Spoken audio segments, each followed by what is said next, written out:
नमस्कार, स्वागत है आप सभी का। मैं हूं आपके साथ कुमार कुणाल धीरज और आप देख रहे हैं पक्ष विपक्ष। पक्ष विपक्ष में आज एक सवाल, क्या होगा उसका जवाब? कैसे बचेगी देवभूमि?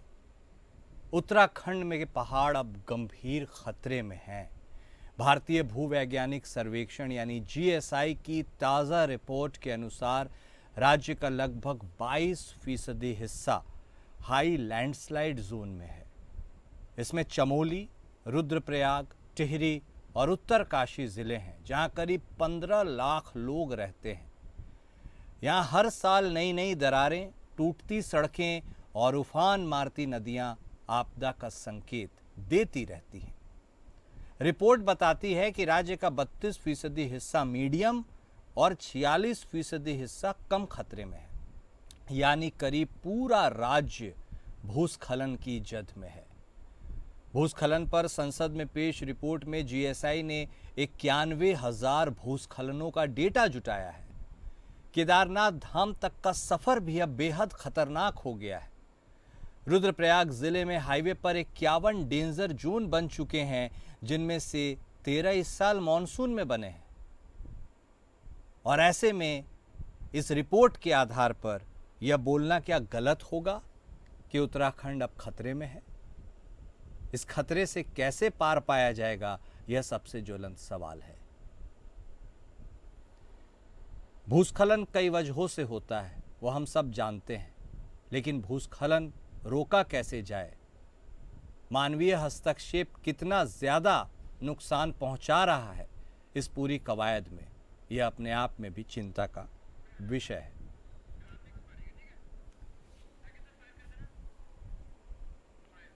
ग्राफिक्स के जरिए आपको बताते हैं कि आखिर भूस्खलन के कारण क्या है। पहाड़ों की चट्टानें कमजोर और टूटी फूटी हैं।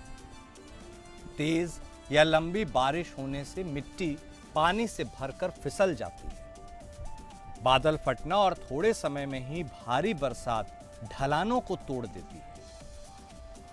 सड़क बनाने के लिए पहाड़ को खड़ा काटने से ढलान अस्थिर हो जाती है। ये इसके प्रमुख कारण हैं। रुद्रप्रयाग जिले में तो हाईवे पर 51 डेंजर जोन बन चुके हैं, 13 इस साल मानसून में बने हैं। हर साल मानसून दर मानसून समस्याएं बढ़ रही हैं। पिछले 5 साल में 3300 से ज्यादा भूस्खलन की घटनाएं हुई हैं। अलार्मिंग है, ये चिंताजनक है। कई लोगों की जानें भी चली गई हैं इन घटनाओं में। जरूरत है कि संवेदनशील क्षेत्रों की पहचान कर उन पर ध्यान दिया जाए और उन पर निगरानी रखी जाए, अलग तरीके से उनका संरक्षण किया जाए, विकसित किया जाए। लेकिन बीते कुछ वर्षों से उत्तराखंड में जिस तरह प्राकृतिक आपदा अपने चरम पर नजर आ रही है और जीएसआई की रिपोर्ट उसे सब्सटैंशिएट कर रही है, वो चिंताएं खड़ी कर रही है।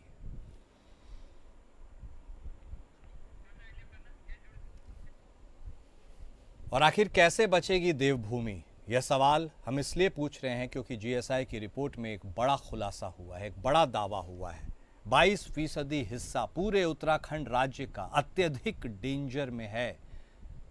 और इसके बाद भी जो बचा हुआ हिस्सा है वह ऐसा नहीं है कि बिल्कुल सेफ है। मीडियम या कम डेंजर जोन में तकरीबन पूरा का पूरा उत्तराखंड राज्य है। इतनी बड़ी संख्या में लोग वहां प्रवास करते रहते हैं।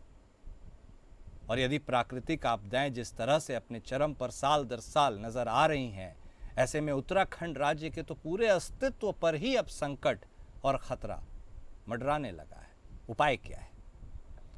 कैसे पार पाया जाएगा इस विकट स्थिति से?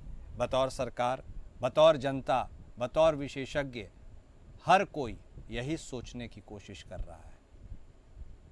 करने की भी बहुत जरूरत है, केवल सोचने से कुछ होगा भी नहीं।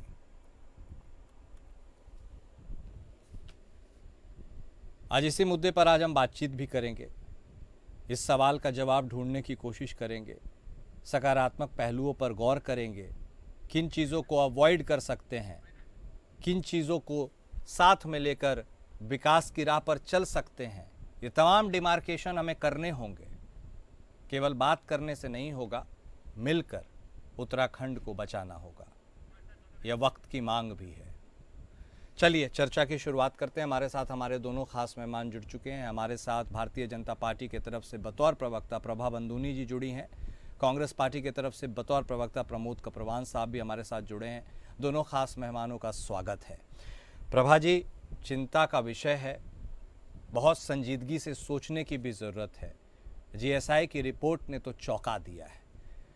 प्राकृतिक आपदाएं उत्तराखंड में तो हो रही हैं, लेकिन यदि रिपोर्ट का माना जाए तो पूरा उत्तराखंड के अस्तित्व पर संकट मंडरा रहा है।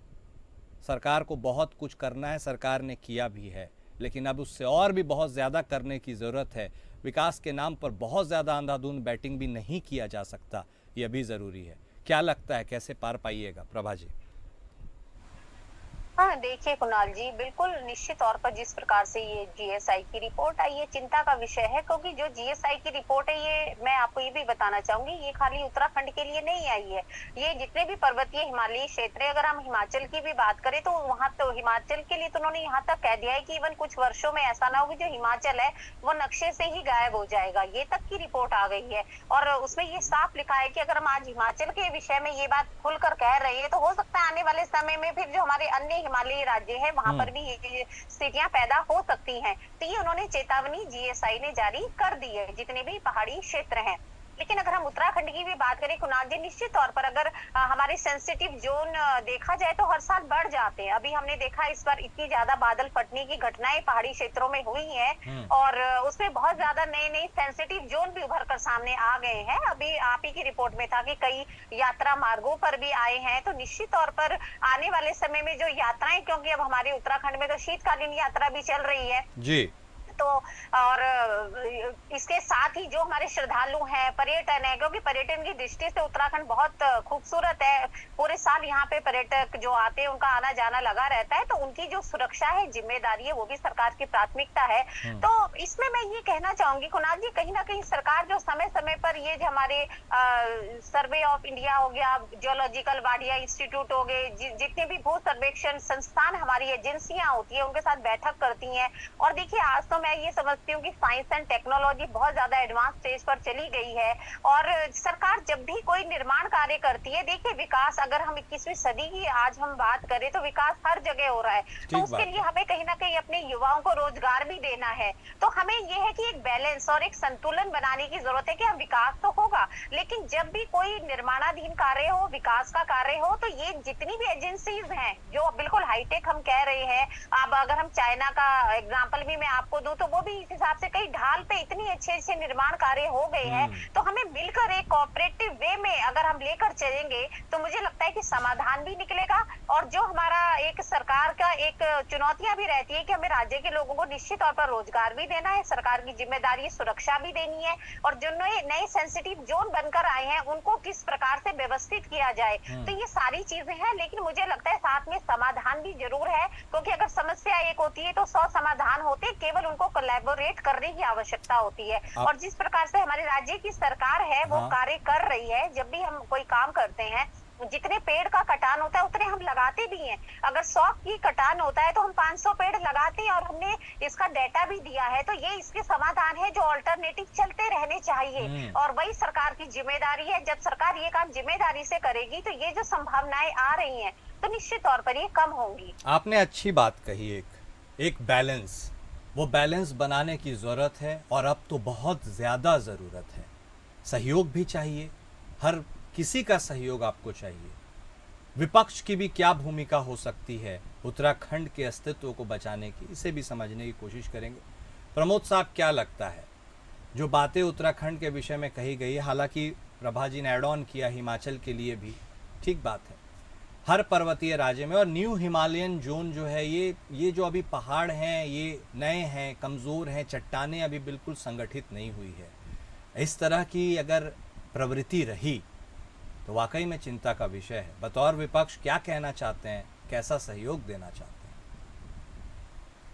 हाँ, निश्चित रूप में कुणाल, देखिए आज दशहरे का पर्व है। सबसे पहले आपके चैनल के माध्यम से प्रदेश और देशवासियों को मैं दशहरे की हार्दिक शुभकामनाएं आप देता हूं। सभी को भी शुभकामनाएं। और आज महात्मा गांधी का भी जन्म जयंती है, तो महात्मा गांधी जी की जयंती पर भी सबको बहुत सारी बधाई और शुभकामनाएं। जी। और निश्चित रूप में जिस तरह से आपकी रिपोर्ट जो हमने अभी सुनी, तो निश्चित रूप में जो है उत्तराखंड के लोगों के लिए एक बड़ा उत्तराखंड के लोगों के लिए ये एक बड़ी चिंता का विषय है। उत्तराखंड राज्य के लिए जो छोटा सा राज्य है, खूबसूरत राज्य है, और उसमें अभी हमने देखा विगत अभी हम लगातार 4 माह से तो हम देख ही रहे हैं कि लगातार जिस तरह से प्रकृति का कहर रहा, और प्रकृति के कहर के कारण हमारे जो राज्य के जो लोग हैं, जी, जो मूल निवासी हमारे राज्य के रहे हैं और जो हमारे राज्य में काम करने के लिए लोग आए हैं, बहुत सारे लोग हताहत हुए हैं। तो ऐसे में निश्चित रूप में जो है बहुत चिंता का विषय उत्तराखंड के लिए है। और जहां हमें एक और उत्तराखंड को अच्छा राज्य, क्योंकि हम जो है हमारा प्रदेश जो है तीर्थाटन के रूप में, पर्यटन के रूप में पहले से ही हमारा जो है तीर्थाटन हमारा बड़े स्तर पर हमारे यहाँ तीर्थाटन और पर्यटन होता रहा है। और ऐसे में जिस तरह से आपने देखा होगा लगातार कुछ वर्षों से, जैसे ऑल वेदर रोड, हमारी बहुत चौड़ी चौड़ी रोडें बनी, जिसमें हमारी जो है बहुत बड़ी बड़ी मशीनों के द्वारा जो हमारे पहाड़ों को जो है नुकसान हुआ है।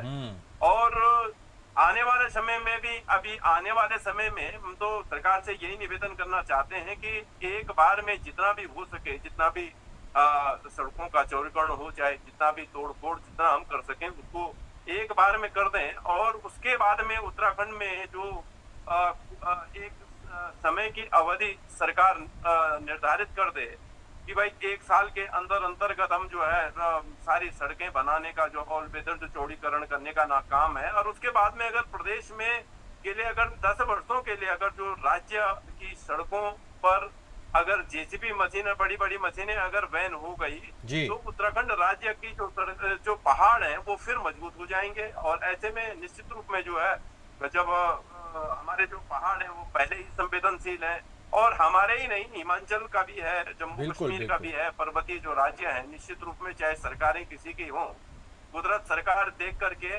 प्रहार करती नहीं है। बिल्कुल अच्छी लेकिन हाँ। सरकारों का जो काम है कि देखो, जो कुदरत कर रही है उसको हम रोक नहीं सकते, लेकिन कुदरत के करने के बाद जो सहायता लोगों की जा सकती है विकास के नाम पर, जो हम अपनी सड़कों को बनाने का तीव्र गति से काम कर सकते हैं, वो हमारे हाथ में, हमारी सरकारों के हाथ में है। मुझे लगता है कि बहुत हद तक हम उसको करते भी हैं, और सरकार को करना ही पड़ेगा, उनकी मजबूरी भी है कि भाई प्रदेश के अंदर अब इतनी सारी सड़कें, अभी मैं देख रहा था 300-350 सड़कें हमारी पूर्ण रूप से बंद थी, जो बरसात के कारण, जिसमें जो है बहुत भूस्खलन के कारण हुई।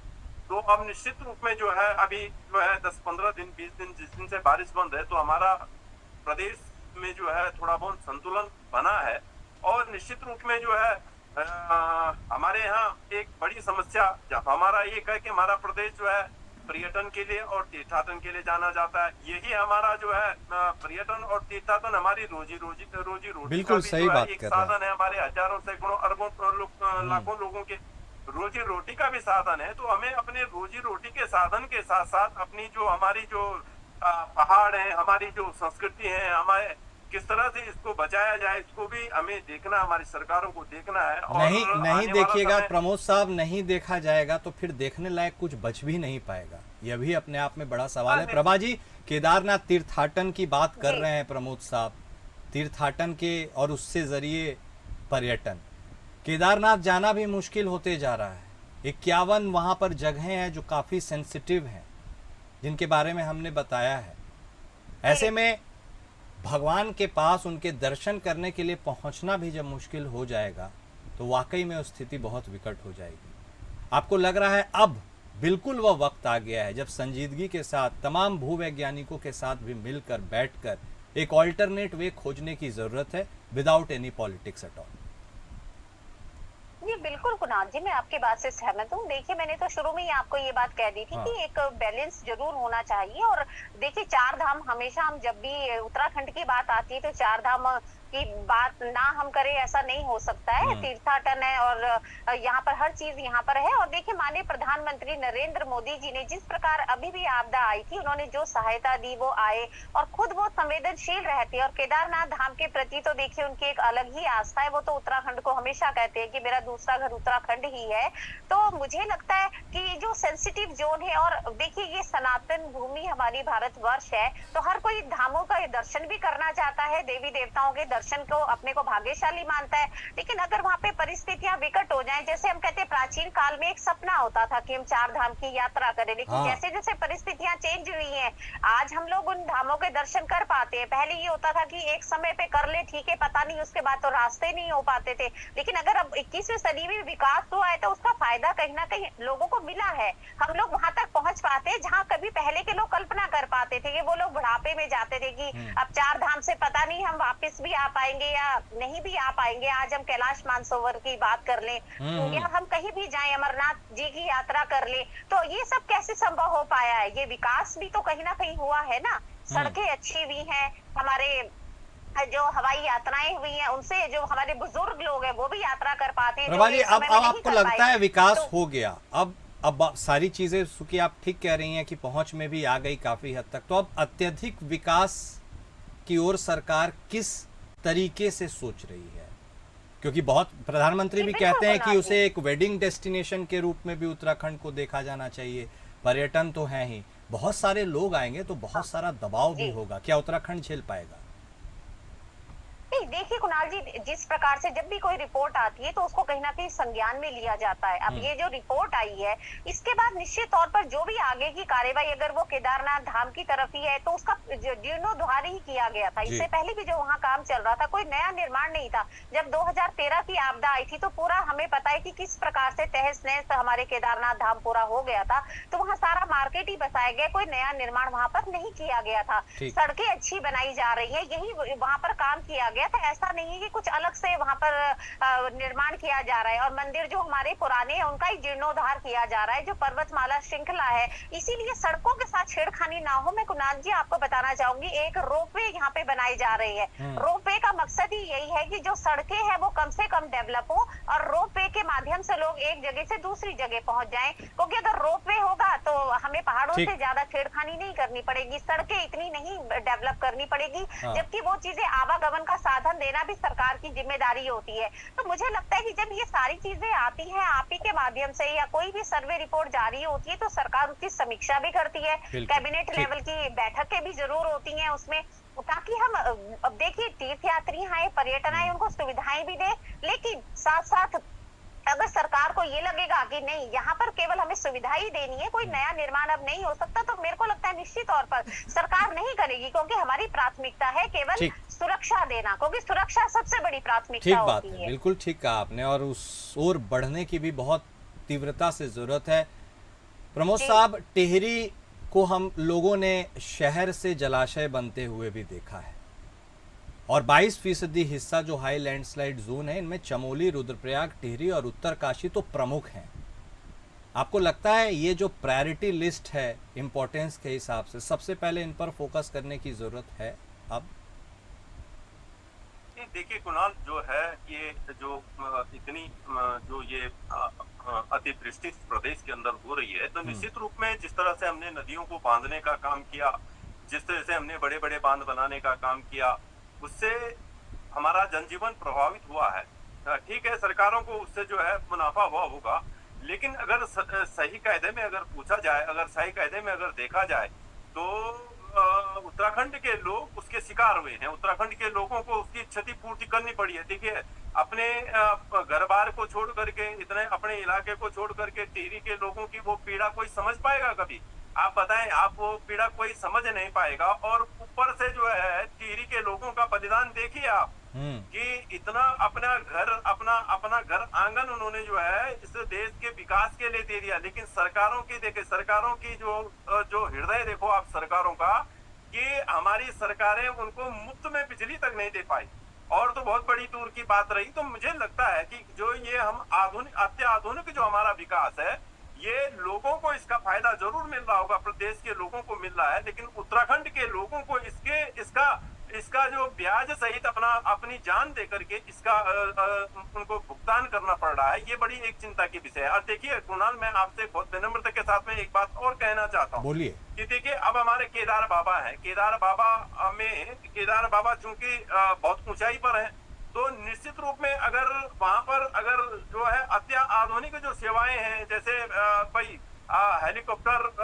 अब अभी हेली सेवा प्रारंभ होगी तो आप देखना सवेरे सूर्य उदय होने से और सूर्य अस्त तक, जब तक वो अंधेरा नहीं होगा तब तक वहाँ जो है हेलीकॉप्टर ही चलते रहेंगे। इतना हमारा पर्यावरण को नुकसान पहुंचता है। तो सरकारों को ये जरूर सोचना चाहिए कि अगर ये प्रदेश बचेगा तो हमें मुनाफा भी मिलेगा, लेकिन ये प्रदेश नहीं रहेगा, हमारे देवालय नहीं रहेंगे, हमारे जो है हिमालय नहीं रहेंगे। जिस तरह से देखिए ग्लेशियर दिन प्रतिदिन खिसक रहे हैं, तो ये भी एक बड़ा जो है, ये भी एक बड़ा जो है एक चिंता का विषय है। बिल्कुल है। और उसका एकमात्र कारण है कि मानवीय जो हस्तक्षेप जो है, मनुष्य जो है जो बराबर जा रहा है। एक टाइम हम कहानियों में सुनते थे कि पहाड़ों में जब जो है, हम पहाड़ के लोग हैं तो हम पहाड़ों में हम सुनते थे कि हमारे जो दादी परदादी दादी हमें कहती थी कि भाई जोर से जो है पहाड़ों में बोलना नहीं है, वहाँ जो है परियां रहती हैं। तो वो परियां का वो देकर के हमें डराती थी ताकि वो आवाजें गूंजे ना, इससे जो है जो पहाड़ का जो में जो है किसी तरह का ध्वनि प्रदूषण ना हो, उसको लेकर के तो सरकार को ध्वनि प्रदूषण पर भी काम करना चाहिए। हिमालयी जो क्षेत्र हैं उन पे लोगों की आवाजाही पे पूर्ण रूप से प्रतिबंध होना चाहिए, प्लास्टिक पर प्रतिबंध होना चाहिए। बहुत सारी चीजें हमारी ऐसी हैं जो कि उत्तराखंड में हम लोग कर सकते हैं और कर सकते हैं। और अब तो प्रमोद साहब करना होगा, क्योंकि यदि नहीं किया जाएगा तो स्थितियां और विकराल और विकट होती चली जाएंगी। उत्तराखंड की अगर उत्तराखंड की ये कहानी हम लोगों ने इसलिए बताई ताकि वहां पर रहने वाले लोग, यहाँ तक कि दिल्ली में भी रहने वाले सरकार के लोग, उनके संज्ञान में ये चीज़ें आए और कम से कम देर ना हो जाए, उसके पहले लोग जाग जाएं। आप दोनों खास मेहमान का शुक्रिया हमारे साथ जुड़ने के लिए और इस चर्चा में शामिल होने के लिए। बात हमने उत्तराखंड की और उत्तराखंड की बात इसलिए की क्योंकि इसे बचाना अब बहुत ज़्यादा ज़रूरी है। पक्ष विपक्ष में इतना ही। नमस्कार।